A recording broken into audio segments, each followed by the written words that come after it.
Puerto Rican champion nangangamba sa dalawang Pinoy champion.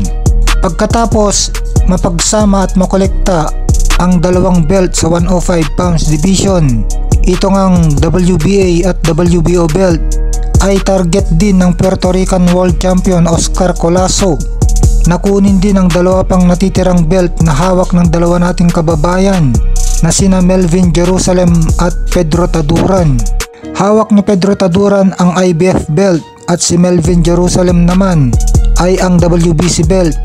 Pinanood at pinag-aralan daw na Oscar Collazo ang dalawang Pinoy champion. Naagaw ni Collazo ang WBA belt sa pamamagitan ng pag-knockout kay Tamma noon Nyomtrong ng Thailand. 2 linggong nakakalipas sa Riyadh, Saudi Arabia. Si Collazo ay undefeated sa 11 fights with 8 knockouts.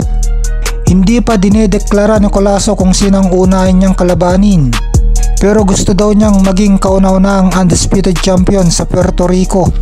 At para matupad ito, kailangan labanan ni Collazo sina Taduran at Jerusalem.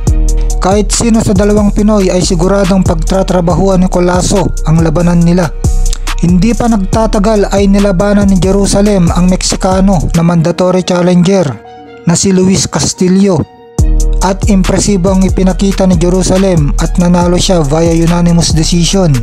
Kahit pa tinalo ni Collazo itong si Jerusalem nung una nilang pagtatapat at inagaw ang WBO belt noon, ay nakikita pa rin ng Puerto Rican na delikadong kalaban pa rin itong Pinoy. Una nilang pagtatapat ay noong Mayo last year sa Indio, California.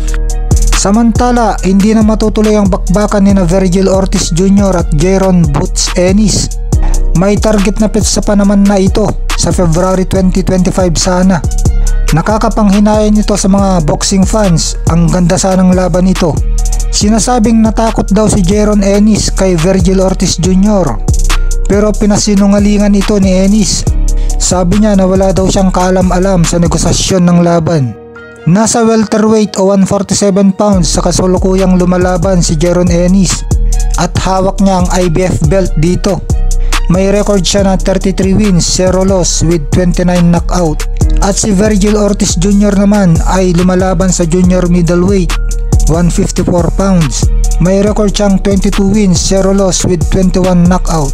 Ayaw pa daw umakyat ni Jaron Ennis sa 154 pounds at mananatili muna daw siya sa 147 pounds at makipag-unification title fight sa ibang champion dito.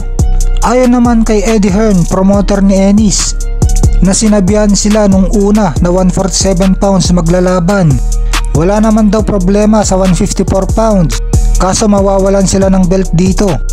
Ibig sabihin, gusto ni na Ennis na bababa si Ortiz sa 147, pero hindi na kayang magbawas ng timbang na Ortiz.